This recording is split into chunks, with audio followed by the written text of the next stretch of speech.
Bienvenue les créateurs, je suis ravie de vous accueillir dans ce premier tuto pour lancer votre vidéo qui permettra peut-être de gagner le concours du AI Festival for Good. Alors, on va avoir un outil absolument dingue qu'on va pouvoir utiliser pendant toute la durée du festival pour produire vos vidéos. C'est vraiment un cadeau que le festival vous fait et qui, je l'ai testé, est impressionnant. Vous allez vous connecter sur athenachat.bot/chatbot. J'imagine que vous avez le lien et vous arrivez sur cette page. Alors ne paniquez pas quand vous voyez les 9 premières cases, c'est pas du tout notre sujet, c'est finalement des inspirations que propose Athena. Mais nous, on a déjà allé dans un mode un peu plus pro et surtout découvrir ce bouton magique qui est simplement un petit plus. Quand vous appuyez sur plus, vous avez la possibilité de faire plein de choses.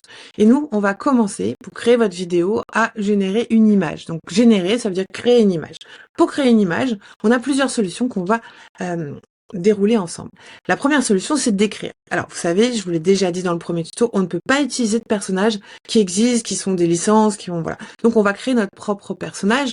Et pour vous montrer comment créer un personnage, je vais m'inspirer du AI Festival for Good qui a une petite mascotte de lémurien. Et je vais lui demander, crée-moi une mascotte de lémurien en 3D. Oh, je me l'écris, lémurien en 3D dans un univers de dessin, dans un univers animé, tiens. Je suis sûre qu'il y en a parmi vous qui sont dingues de manga. Donc vous voyez, je mets pas grand chose, hein. Je veux un petit lémurien en 3D dans un univers animé. Et là, je vais lancer. Alors, ça réfléchit pendant quelques minutes. Moi, pendant la vidéo, je vais mettre sur pause pour pas vous ennuyer. Mais sachez que ça prend quand même quelques temps à générer ces images.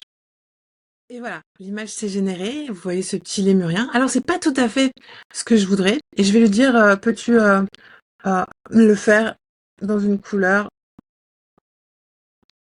plutôt violette, parce que je sais que c'est les couleurs du festival. Et vous avez, pour valider, il suffit d'appuyer sur Entrée, hein, comme vous validez un message ou autre. Si vous appuyez ici, là, vous commencez à discuter avec Athéna, c'est pas très intéressant. Et par contre, ici, vous avez un petit truc qui est assez sympa, enregistrer un message vocal. Ça vous permet de dicter à l'IA, si vous préférez, en vocal, comme si vous faisiez un message WhatsApp directement. Donc vous voyez, là, il a changé l'image. Bon, il l'a passé en violet, il a légèrement passé un filtre. C'est pas dingo, et c'est pas la mascotte finalement du festival. Alors on va voir comment on peut finalement faire un peu plus ce qu'on veut. Et pour ça, je vais ouvrir un nouveau chat. Et sachez que quand l'IA commence à vous faire des choses que vous n'aimez pas, il vaut mieux recommencer une conversation plutôt qu'essayer de lui dire modifie ça, modifie ça, modifie ça. Parce que souvent, si elle est partie du mauvais côté, c'est vachement difficile de la faire revenir et ça prend du temps. Donc moi, je vais créer un nouveau chat. Je veux toujours une image puisque c'est notre sujet. Et là, je vais faire un petit tips que je vais vous donner, c'est que je vais aller chercher dans mes pièces jointes, hop, on va déplacer ça pour que je vois où je suis. Dans mes pièces jointes, je vais aller chercher tout simplement la mascotte du AI Festival for Good. Et vous voyez, j'ai le logo avec, j'ai la barre en dessous, etc. Bon, je vais voir ce que ça donne. Et puis, moi, j'aime bien jouer avec vous, donc je vais mettre moi en scène et je vais dire, peux-tu mettre en scène la femme en rose, donc c'est moi, Elodie, avec le petit lémurien dans un univers, allez, animé, 3D, voilà, good vibe, on peut rajouter des choses, on va voir ce que ça donne. Donc là, je suis en génération d'images, et vous voyez, j'ai ajouté ce qu'on appelle des ingrédients, un peu comme si on faisait une recette. J'ai ajouté mon lémurien, j'ai ajouté moi, et vous voyez le lémurien en 3D, moi c'est une photo, et là, encore une fois, j'appuie sur Entrée, et j'attends quelques secondes, voire minutes, parfois quand on parle de vidéo, ou quand ça rame un petit peu. Et voilà, regardez, je me retrouve dans le AI Festival for Good de vos rêves, dans un univers avec des petits robots, des aurores boréales, c'est assez sympa. Vous voyez qu'il a gardé mes cheveux, mon chapeau, etc., ma veste, et j'ai un petit copain ici, hop là, le petit lémurien est apparu ici. Alors, est-ce que vous êtes content ou pas de cette image? À vous de me le dire. Et si vous voulez la modifier, eh ben on peut tout à fait le faire. Donc soit on le fait dans la conversation, je préfère le lémurien, hop, lémurien, à côté de la femme en rose. Et là, je vais lui remettre le lémurien quand même, parce que je trouve, je sais pas vous, mais qui lui ressemble pas beaucoup, conserve le look du lémurien en pièces jointes. D'accord? Je l'ai remis. Voilà. Donc logiquement, il devrait dézoomer l'image et me faire mettre le petit lémurien à mes pieds. Est-ce qu'il va faire ça? Wait and see. Et bien, comme vous pouvez le voir, la réponse, c'est pas du tout. Il a pas fait du tout ce que je voulais. Alors, du coup, moi, je vais aller sur la partie IA modifier, parce que je vois bien qu'en fait, il veut plus comprendre ce que je dis. Ça arrive, pas tout le temps, mais ça arrive. Et je suis là aussi pour vous montrer un petit peu comment l'IA peut se planter parfois, et on apprend en faisant. On va cliquer sur le bouton IA modifier, et ça va m'ouvrir un nouveau chat. Hop, c'est parti, où j'ai l'image que je viens de créer en pièce jointe.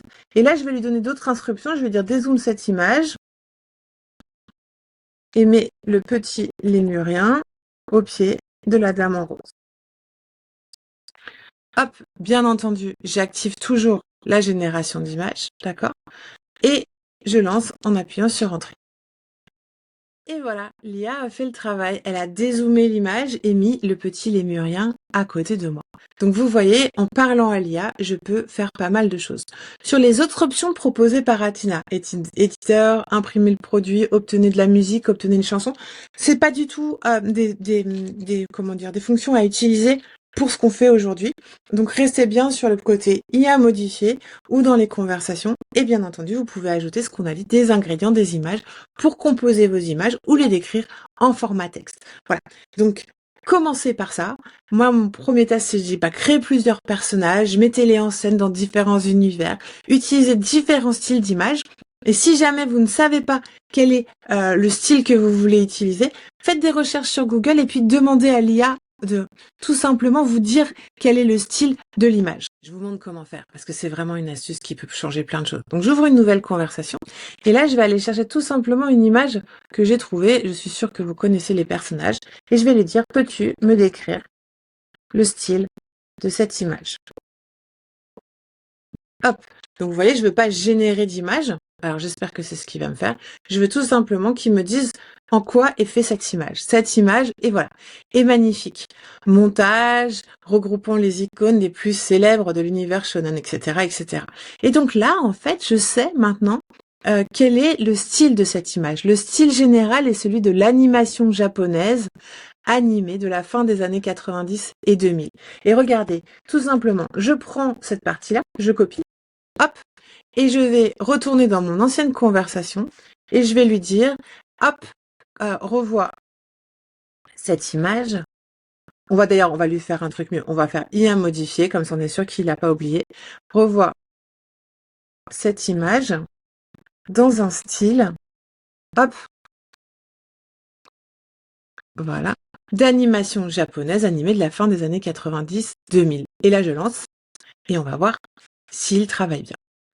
Alors je reviens, est-ce que mon image s'est transformée dans un style anime? Eh ben non, et voilà, parce que je pense que je l'étais déjà plus ou moins, c'est ce que j'avais demandé au départ. Donc j'ai refait l'essai en même temps que je patientais avec vous sur juste ma photo. Vous voyez, je lui ai donné ma photo et j'ai dit revois cette image dans un style d'animation japonaise, etc. Et voilà, ça y est, j'ai pris un look de manga, je peux être intégrée dans n'importe quel bouquin. Donc voilà, vous voyez qu'il y a, moi ce que je veux vous montrer, des fois ça marche pas, et bien il faut pas se décourager, rouvrir une conversation, retester, potentiellement retester avec une autre image, vous allez apprendre ce qui est le test and learn, ou le learning by doing, c'est vraiment l'idée de tester, d'itérer pour comprendre comment l'IA fonctionne, et pour vous approprier un fonctionnement avec elle, et réussir à faire vos images. Allez, première petit devoir, j'ai envie de dire, essayer de créer des personnages, essayer de créer des univers. Et on se retrouve dans un prochain tuto pour voir comment créer un storyboard comme un vrai réalisateur. À très vite.